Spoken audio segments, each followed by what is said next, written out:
नमस्कार मित्रों, विधि संगम क्लासेस से मैं नितेश। दोस्तों, किसी भी व्यक्ति अगर हम कहते हैं तो उस व्यक्ति में न सिर्फ अपराधी होता है बल्कि जो विटनेसेस होते हैं, जो साक्षी होते हैं, वो भी उसके अंतर्गत आएंगे। ठीक है, तो अगर मैं व्यक्ति कहता हूं तो उसमें अभियुक्त, एक्यूज्ड और साक्षी दोनों ही व्यक्ति उसके अंतर्गत आएंगे। तो अगर किसी भी साक्षी को या किसी भी अभियुक्त को न्यायालय अपने पास बुलाना चाहता है, उससे कुछ प्रश्नों के उत्तर चाहता है, उनके विरुद्ध जो एलिगेशन लगाए गए हैं उन एलिगेशनों का उत्तर चाहता है, तो पहला काम वो ये करता है कि उसको इज्जत के साथ बुलाता है। एक बुलावा पत्र उसको भेजता है, या जिसको आप क्या कहते हैं, समन कहते हैं। ठीक है, तो समन के माध्यम से उस व्यक्ति को बुलाया जाएगा, कोर्ट के समक्ष हाजिर होने के लिए एक बुलावा पत्र भेजा जाएगा। अगर वो उस सम्मान के लायक अपने आप को नहीं समझता है, ठीक है, मतलब ये कि वो नहीं आता है, बुलावा पत्र के बाद भी अगर वो व्यक्ति नहीं आता है, तो दूसरी व्यवस्था कोर्ट ये करेगा कि उस व्यक्ति को इज्जत के साथ नहीं, थोड़ी सी बल उसके साथ प्रयोग कर उसको पुलिस के जरिए, ठीक है, पुलिस के जरिए, एजेंसी के जरिए वो अपने पास बुलाएगा, एक गिरफ्तारी का वारंट जारी कर और उस गिरफ्तारी के वारंट का पालन पुलिस अधिकारी करेगा और उस व्यक्ति को गिरफ्तार कर कोर्ट के समक्ष हाजिर करेगा। ठीक है, तो ये दो जो प्रक्रियाएं हैं, समन और गिरफ्तारी, अरेस्ट वारंट, तो ये एक सामान्य प्रक्रिया है। ठीक है, ये एक सामान्य प्रक्रिया है। इस सामान्य प्रक्रिया के तहत कोर्ट व्यक्तियों को अपने समक्ष हाजिर करने के लिए कहता है।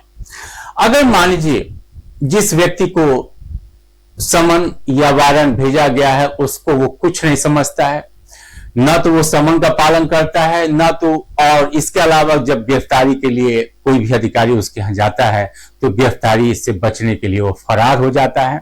ठीक है, अपने आप को छिपाता है, कुल मिलाकर वो कानूनी प्रक्रिया में बाधा डालने का प्रयास करता है। ठीक है, वो नहीं चाहता है कि वो उससे जो कोर्ट एक प्रोसीजर, एक प्रक्रिया के तहत जो क्वेश्चन करना चाहती है उसका वो उत्तर देने से बचता है।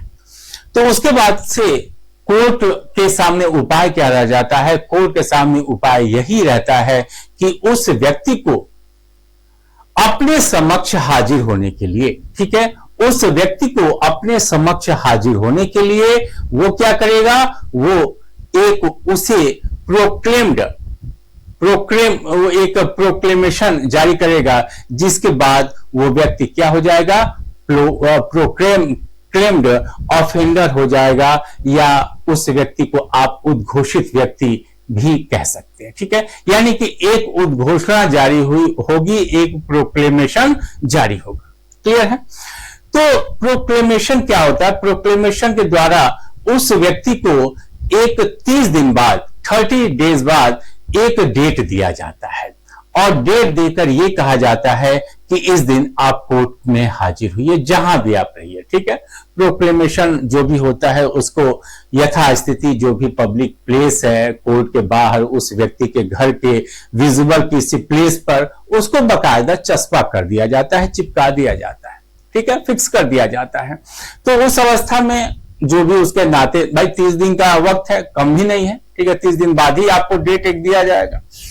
तो ये सब प्रक्रिया होती है कि उस व्यक्ति को एक उद्घोषित अपराधी यानी कि प्रोक्लेम्ड पर्सन या प्रोक्लेम्ड ऑफेंडर उसे घोषित कर दिया जाता है। ठीक है, ये जो प्रोक्लेमेशन है इसके साथ साथ एक और काम होता है, वो होता है अटैचमेंट का या कुर्की का। ठीक है, दोनों प्रक्रिया मित्रों याद रखिएगा, दोनों प्रक्रियाएं चाहे वो उद्घोषणा का हो या कुर्की का हो, दोनों ही प्रक्रियाएं एक असाधारण प्रक्रिया है। ठीक है, कोर्ट जनरली इस प्रक्रिया का काम नहीं करता, बहुत ही आपात स्थिति में ही इन प्रक्रियाओं का वो पालन करता है। ठीक है, तो ये आपातिक स्थिति है कुर्की और प्रोक्लेमेशन। ठीक है, अब प्रश्न ये है, अधिकतर ये क्वेश्चन आता है कि कुर्की जो अटैचमेंट होती है, ठीक है, साधारण भाषा में कुर्की है क्या?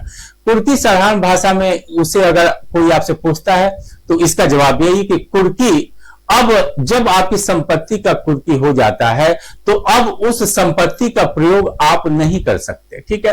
वो संपत्ति अब राज्य सरकार के अधीन ही उसका उपयोग हो सकता है, यानी कि राज्य सरकार जैसा चाहे उस संपत्ति का वो उपयोग करेगी, ठीक है। यानी कि अटैच हो जाता है कोर्ट के जरिए, यानी कि राज्य सरकार उस पर सब कुछ देख रेख करता है और कोर्ट एक सम्मान उस पर नियंत्रण रखता है, ठीक है। तो ये अटैचमेंट, इसको एक सामान्य भाषा में हमने कहा। अब सवाल होता है कि अटैचमेंट की प्रक्रिया कब शुरू होती है, ठीक है। तो सामान्य तौर पर ये जो कुर्की है मित्रों, ठीक है, इसको जो पुराना जो एक्ट है सीआरपीसी, उसकी जो धारा है वो धारा कौन सी थी? वो धारा थी 83, ठीक है। 83 के अंतर्गत ये कुर्की का प्रोविजन आपको दिया गया था पुराने अधिनियम में, सीआरपीसी 1973 के अंतर्गत, ठीक है।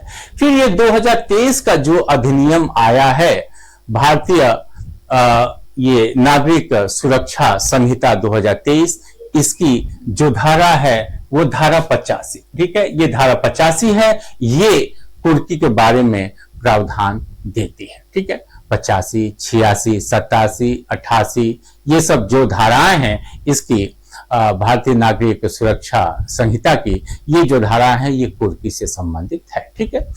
तो इन धाराओं को अगर हम देखते हैं, ठीक है, इन धाराओं को देखते हैं तो इसमें कुर्की के बारे में बताया गया है, अटैचमेंट के बारे में बताया गया है।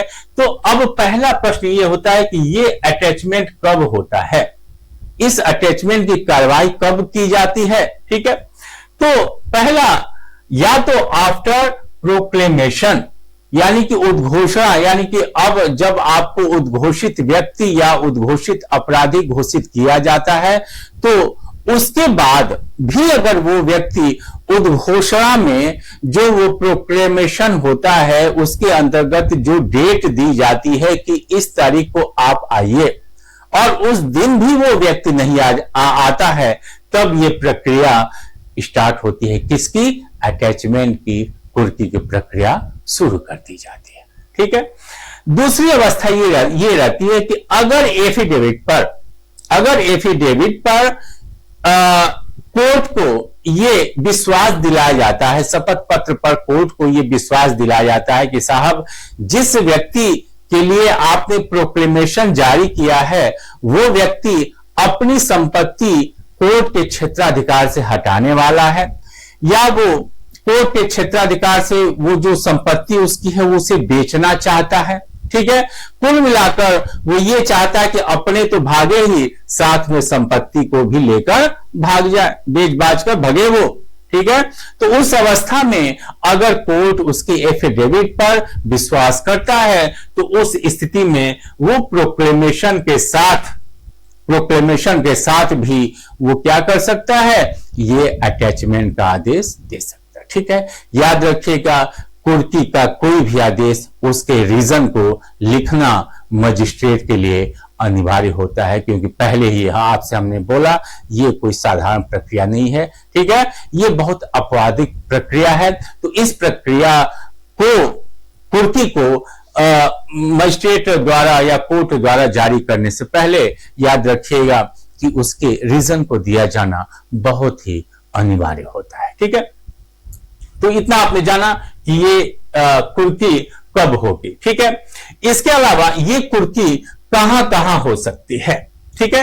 ये जो कुर्की है, ये जो अटैचमेंट है, ये कहां कहां हो सकती है? भाई अटैचमेंट किसका होता है? संपत्ति का होता है, ठीक है। तो संपत्ति अगर वो उसी डिस्ट्रिक्ट में है, उसी डिस्ट्रिक्ट में, विद इन डिस्ट्रिक्ट, यानी कि उस कोर्ट के क्षेत्राधिकार के अंदर है, तब तो वो आसान है कुर्की करना, कोई भी दिक्कत नहीं है, ठीक है।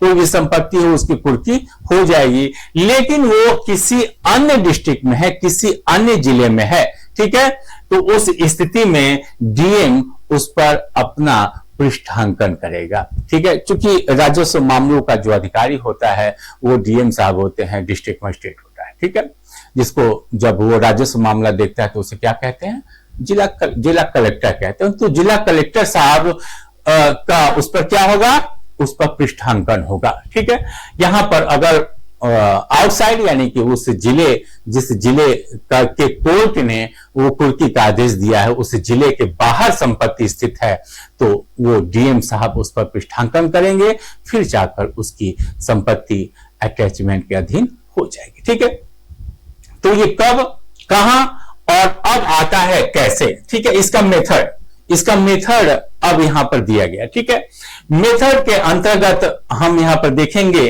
कि पहली, भाई संपत्ति दो प्रकार की होती है, ये आप लोग जानते होंगे। पहली संपत्ति मूवेबल चल संपत्ति, दूसरी संपत्ति क्या होती है, इमूवेबल अचल संपत्ति।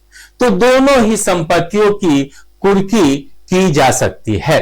तो याद रखिएगा, पहले कोर्ट यही प्रयास करती है कि उसके चल संपत्ति का हो। ठीक है, कोर्ट के ऊपर है, कोर्ट चाहे तो चल संपत्ति, अचल संपत्ति, कुछ भी जो भी है उसके पास कुर्क कर सकती है, लेकिन फिर भी जैसा केस होगा वैसा वो करेगी। ठीक है, अगर उसके पास बहुत शानदार चल संपत्ति है, कई बैंक अकाउंट है, कई सब कुछ है उसके पास, तो पहले उसी पर वो अपना दावा करेगी। अगर नहीं होगा तो फिर अचल तो है ही उसमें। ठीक है, तो चल और अचल दोनों संपत्तियों पर का वो कुर्क कर सकती है।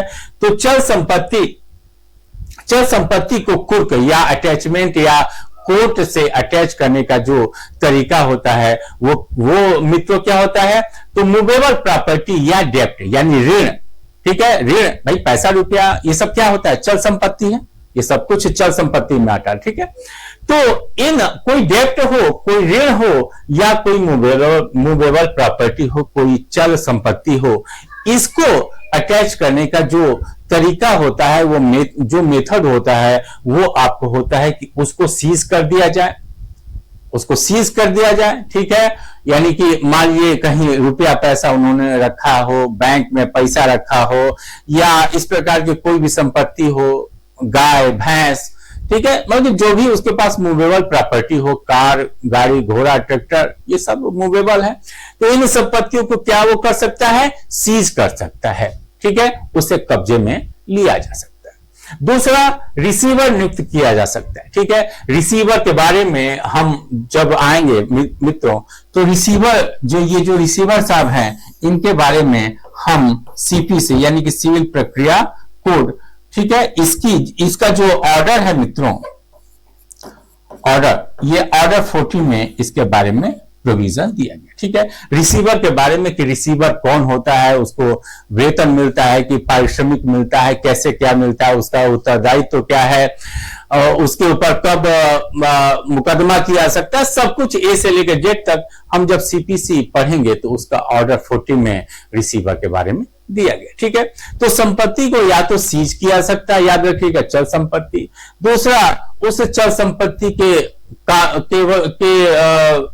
अकॉर्डिंग रिसीवर की नियुक्ति हो सकती है। ठीक है, इसका डिलीवरी हो सकती है, यानी कि इसकी जो डिलीवरी है, इसको क्या किया जा सकता है, इसको प्रोहिबिटेड किया जा सकता है, इसको प्रतिबंध किया। जैसे कि मान लीजिए किसी व्यक्ति को आपने ऋण दिया है, 50 लाख रुपए दिया, 25 लाख रुपए दिया है, उस व्यक्ति को कोर्ट मना कर सकता है कि ये जो व्यक्ति है, जिसके विरुद्ध प्रोक्लेमेशन जारी हो चुका है, जिसके विरुद्ध कुर्की जारी हो चुकी है, उस व्यक्ति को आप जो 50 लाख रुपए उसको आप देने वाले हैं, उस व्यक्ति को आप दीजिएगा मत। ठीक है, यानी कि डिलीवरी को क्या कर सकता है, उसको रोक सकता है।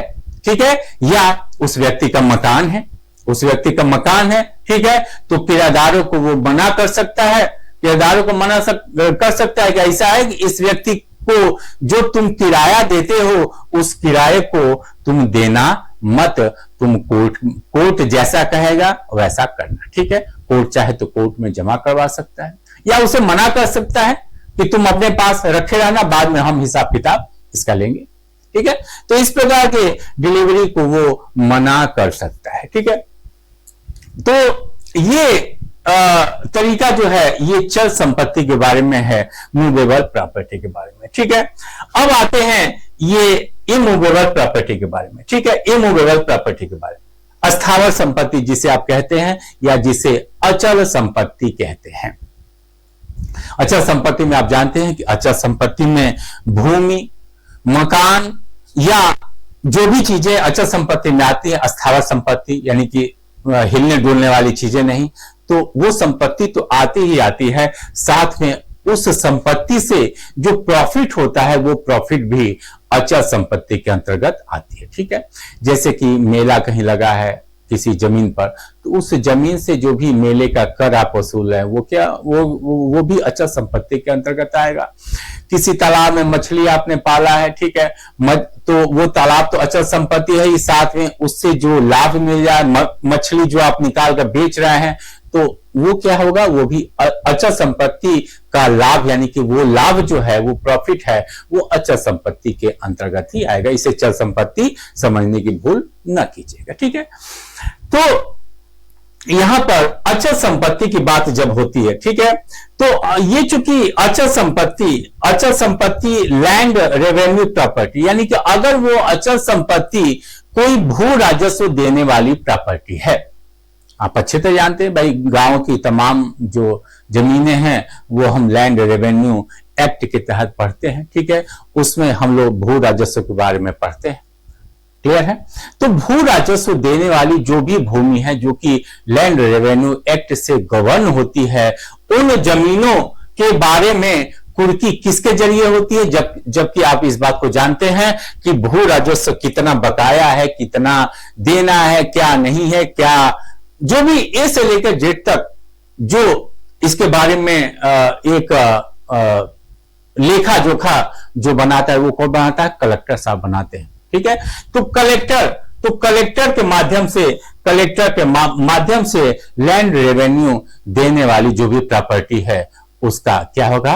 अटैचमेंट होगा, उसकी कुर्की की जाएगी। इसके अलावा इसके अतिरिक्त यानी कि जो आपकी शहरी जमीनें हैं, ठीक है, जिस पर लैंड रेवेन्यू एक्ट लागू नहीं होता, उस पर और भी सारे एक्ट लागू होते हैं। ठीक है, तो उन भूमियों पर, ठीक है, उन भूमियों के संदर्भ में इसका तरीका क्या होता है मित्रों?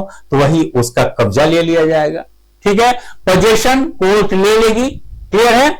दूसरी अवस्था, उस पर फिर वही ये सीपीसी के तहत क्या रिसीवर की नियुक्ति कर दी जाएगी। ठीक है, तीसरी अवस्था, किराए पर देने या परिधान पर प्रतिबंध। ठीक है, अब उस पर उस मकान को अगर वो किराए पर दिया जाने वाला है, ठीक है, या किसी अन्य को वो मकान ट्रांसफर होने वाला है, या तो उस स्थिति में मना कर दिया जाएगा कि उस मकान के संदर्भ में अब कोई भी निर्णय कोर्ट के अधीन लिया जाएगा। ठीक है, भले ही वो जिस व्यक्ति के खिलाफ अटैचमेंट का आदेश है वो भले ही उसका मालिक है, लेकिन सारी प्रक्रिया अब कोर्ट के माध्यम से पूरी की जाएगी। ठीक है, तो ये आपका चल संपत्ति और ये हो गया अचल संपत्ति। ठीक है, याद रखना कि आवश्यक नहीं है कि सिर्फ इन जो भी इसका मेथड दिया है सिर्फ एक ही मेथड से होगा, उसमें से 2 या 3 जितने भी मेथड दिए या तो सभी मेथड एक साथ अप्लाई हो सकते हैं,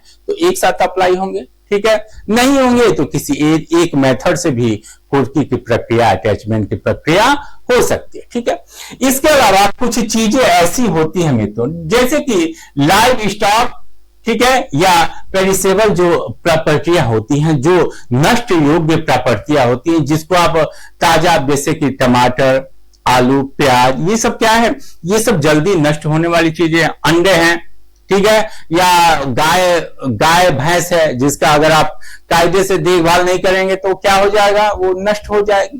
ठीक है, या मर भी सकता है। तो कुल मिलाकर इस प्रकार की जो चीजें हैं, जिसको अगर आप थोड़ी सी उसको कायदे से क्लियर न किया जाए तो वो सामान नष्ट हो सकता है, बहुत लंबे समय तक वो संरक्षित नहीं रह सकता, या लंबे समय तक उन्हें आप अटैच कर नहीं रख सकते, उन्हें बेचना ही पड़ेगा।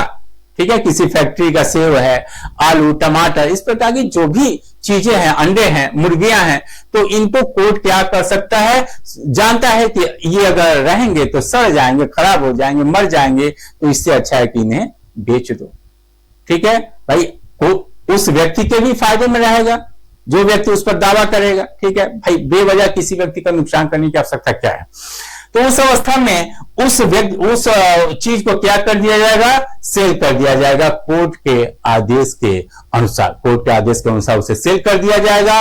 और उसके बाद जो भी अमाउंट मिलेगा, ठीक है, जो भी आपको इसे रुपया इसे मिलेगा, ठीक है, जो भी आपको अमाउंट मिलेगा उसको आप क्या करेंगे, ये कुर्क इसको आप अटैच कर देंगे। ठीक है, जो भी अमाउंट मिलेगा, जो भी पैसा रुपया जो भी हो, तो उस पैसे को अब कोर्ट क्या कर देगी, कुर्क कर देगी। ठीक है, तो ये जो कुर्की की प्रक्रिया है, ये कुर्की की प्रक्रिया किन चीजों पर लागू होती है, ये आपको हमने बताया। यानी कि जब ये चीजें, चाहे वो मूवेबल हो, इमूवेबल हो, या पेरिसेबल हो, या लाइव स्टॉक हो, ये जितनी भी चीजें जब कुर्क हो जाती हैं, तो अब ये कोर्ट के अधीन इनको खर्च किया जाएगा, इनका प्रबंधन किया जाएगा।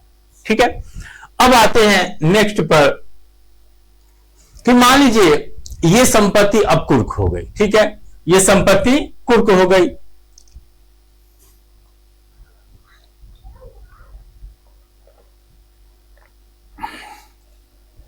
हाँ, तो अब ये जो संपत्ति कुर्क हो गई, तो कुर्क करने के बाद इस पर दावा भी हो सकता है, क्यों नहीं हो सकता। ठीक है, तो दावा की स्थिति में दो व्यक्ति यहां पर आते हैं।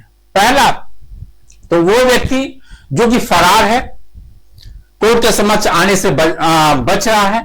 ठीक है, और दूसरा वो व्यक्ति इसमें शामिल हो सकता है जो ये दावा करता है कि जिस संपत्ति को कुर्क किया गया वो संपत्ति फरार व्यक्ति की नहीं है, बल्कि किसकी है, मेरी संपत्ति है। ठीक है, तो दोनों दावेदार आ सकते हैं, फरार व्यक्ति और फरार व्यक्ति से अन्यथा कोई अन्य व्यक्ति जो ये दावा कर सकता है कि ये संपत्ति मेरी है, या ये संपत्ति भागता मेरी है, भागता उसकी है। ठीक है, कुछ भी हो सकता है।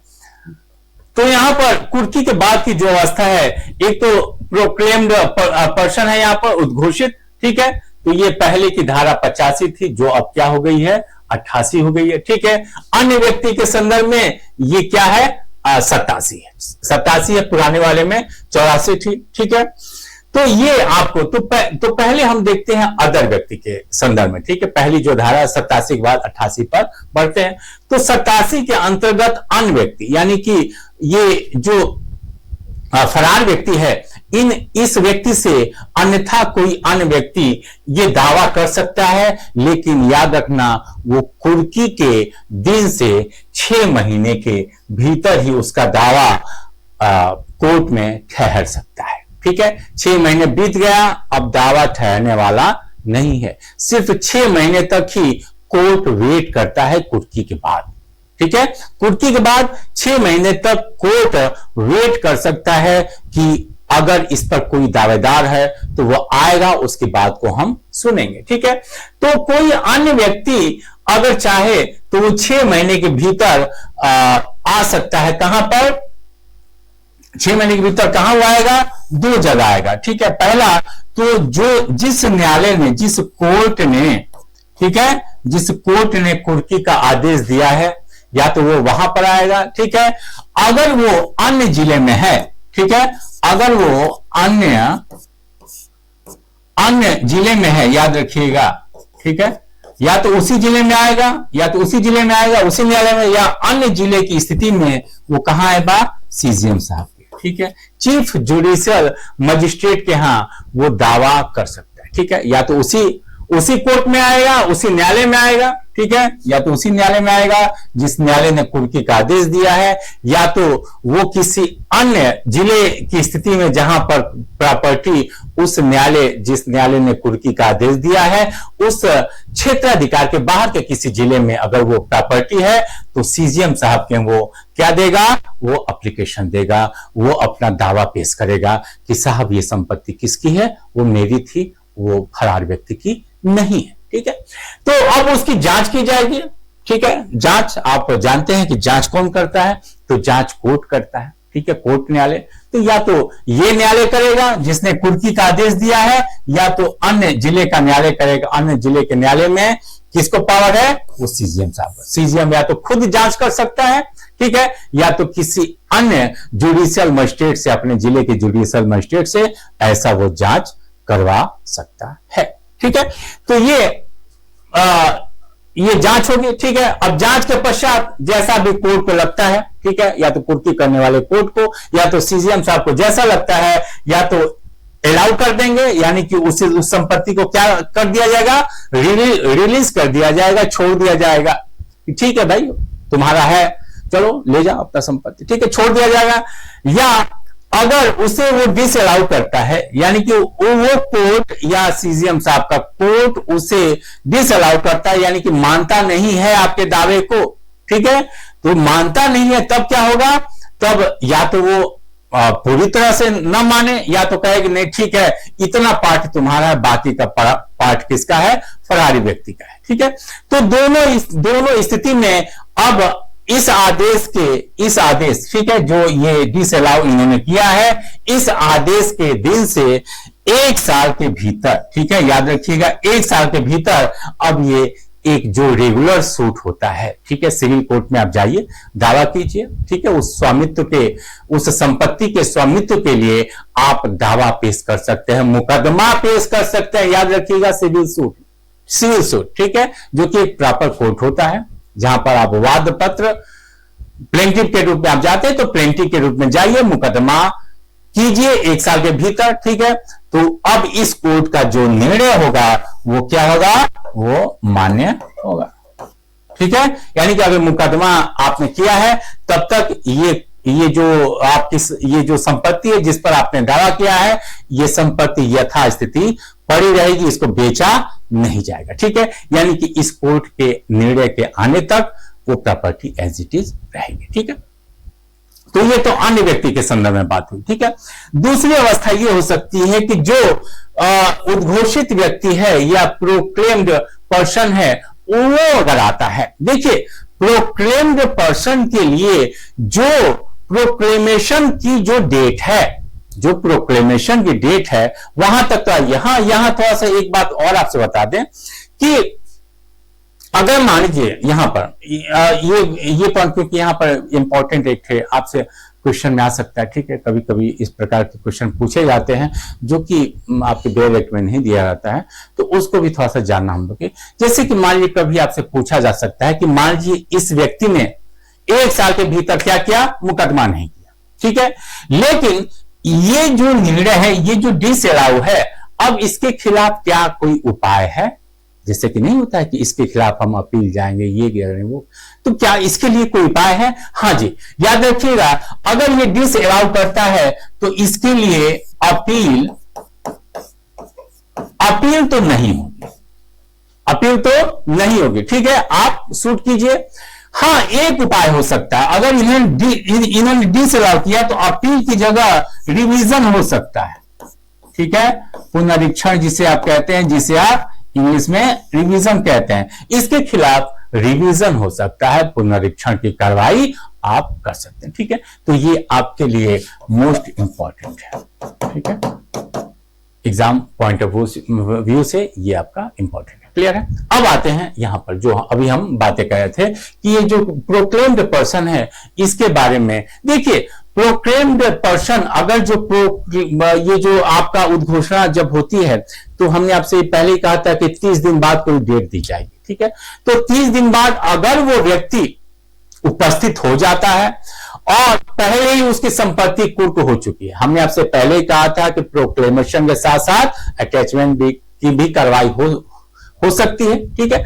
तो अगर वो व्यक्ति उद्घोषणा का जो डेट है, प्रोक्लेमेशन का जो तारीख है, उस तारीख के भीतर ही वो व्यक्ति उपस्थित हो जाता है, तब तो उसकी संपत्ति क्या कर दी जाएगी, रिलीज कर दी जाएगी। भाई आ गया, प्रोक्लेमेशन था, उसे मालूम चला, वो आ गया व्यक्ति, इसमें क्या दिक्कत है? एक मिनट,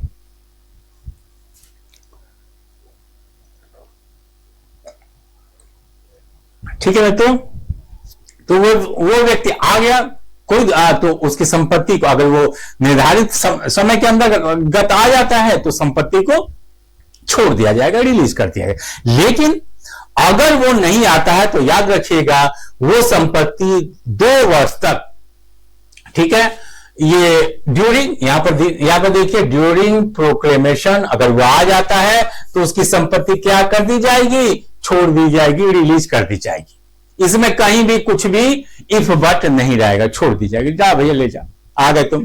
भाई मेन तो काम कुर्की का जो उद्देश्य था वो क्या था, आपको उपस्थित करवाना, आप उपस्थित हो गए, संपत्ति से क्या मतलब, ले जाइए संपत्ति, ठीक है।